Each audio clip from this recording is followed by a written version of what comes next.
Salt. It is the invisible currency of civilization, a mineral so ordinary today that we flick it across our tongues without thinking. And yet for millennia it was more valuable than most metals, more vital than many laws, and more feared than most weapons. Salt preserved flesh and fish. Salt preserved armies and the logic of conquest.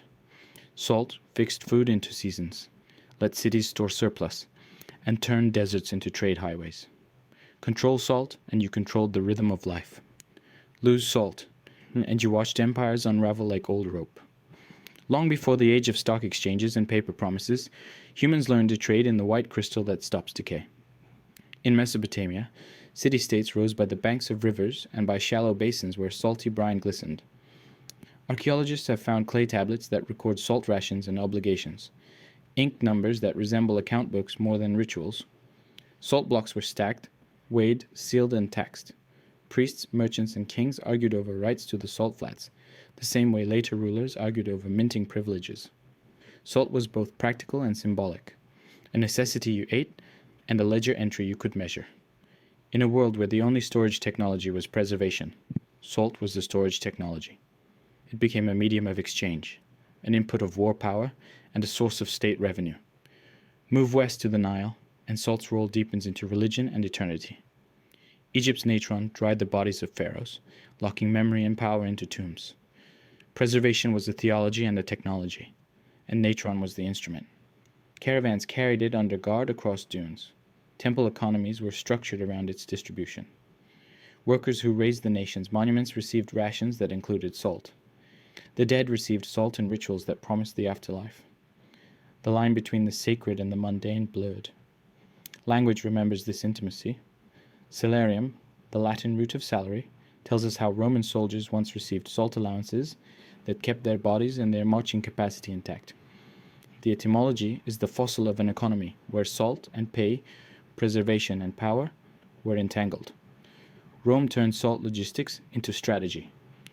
The Via Salaria, the salt road, is not a metaphor. It was a highway that channeled the mineral from coastal pans into the appetite of an expanding empire. The legions marched with salted meat. Towns that sat on salt routes prospered. Towns that lost access withered. In the salt mines, a social order was enforced. Convicts, slaves, peasants pushed into the brine. The brutality of extraction, miners salted with disease and exhaustion, was the hidden cost of empire. Salt fed the Roman state, and the state in turn protected the salt. The relationship was circular and hard to break. Salt enabled logistics. Logistics enabled conquest. Conquest secured salt. Further east, China did something different. Rather than let merchants privatize rents from salt, imperial courts nationalized it. From the Han through Tang and Song, salt became a state instrument, a monopoly, a tax leviathan, and a political lever. The brilliance and the dangers of the Chinese approach was that salt could be turned into predictable revenue without the fickleness of grain or tribute.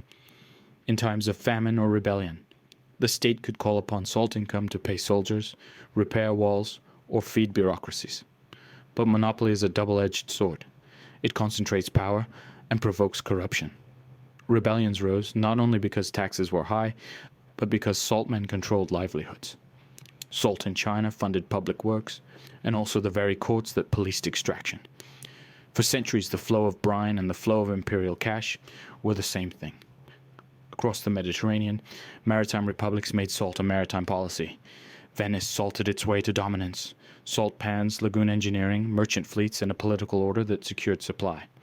If Rome was terrestrial logistics, Venice perfected salt as seaborne profit. Salt warehouses fattened public coffers and private fortunes. The network of salt trade underpinned the Venetian Republic's ability to project force and patronize the arts. When governments taxed salt too aggressively, France's gabelle being the notorious example, tax policy detonated politics. The gabelle was more than a fiscal device. It was a social fissure. Peasants who could not afford state-controlled salt regimes turned to smuggling. Smugglers disrupted markets. Markets fed grievance. Grievances fed revolution. Salt taxation rippled outward into class tensions, and in France's case, into the French Revolution itself. On the African side of things, the Sahara was a salt highway. Camel caravans shouldered brick-like slabs of salt across a continent that traded in gold and salt, as if both were equivalent forms of value. In West Africa, kings of Mali and Ghana amassed power by taxing salt and gold. Caravan routes became arteries of wealth and culture. Cities like Timbuktu flourished where salt met gold, and knowledge stacked up in libraries. The valor of salt in African kingdoms reminds us that value is not universal but local. Where climate made food preservation hard and rivers were distant, salt was mortal necessity and therefore economic leverage. Salt's political uses were not limited to taxation. Salt became an instrument of subjugation and emancipation. The British Empire's monopoly over salt in India is a case study in economic coercion. Laws forbade Indians from boiling seawater to make their own salt. The Crown held a monopoly that funneled revenue to colonial coffers. That monopoly was not just about profiteering, it was a mechanism of control. When Gandhi marched to the sea in 1930, he turned a basic physiological need into a political provocation. The Salt March was elegant precisely because it showed how the imperial order depended on denying ordinary people access to a common substance. With every step toward the shoreline, Gandhi reframed salt as a symbol of sovereignty. The Salt March was a demonstration that the political economy of salt could be inverted.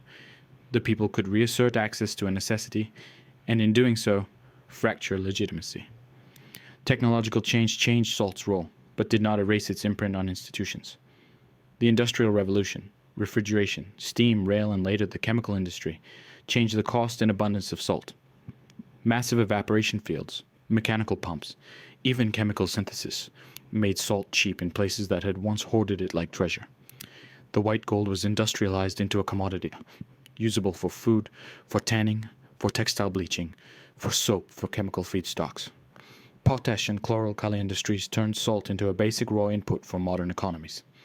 Even in the 20th century, salt underpinned food processing and chemical manufacturing. Its ubiquity in industry meant that states, firms, and nations that once battled over salt now bent it into factories and fertilizers. The political geography shifted from caravans to pipelines, yet the ghost of salt remained. City names like Salzburg, Salt Castle, and Salt Lake City bear the residue of that past. Common words, salary, salarium, salting, keep the economic grammar alive in language. Rituals around bread and hospitality, the sprinkling of salt at thresholds, and old rules about salt as a commodity remind us of cultural memory. Where salt roads once ran, towns still bear economic footprints. Where salt taxes once bankrupted households, modern welfare systems trace the legacies of state extraction. Perhaps most revealing is how salt teaches us about value itself. Value is not intrinsic to matter. It is a social relation, a constraint, a way to coordinate survival.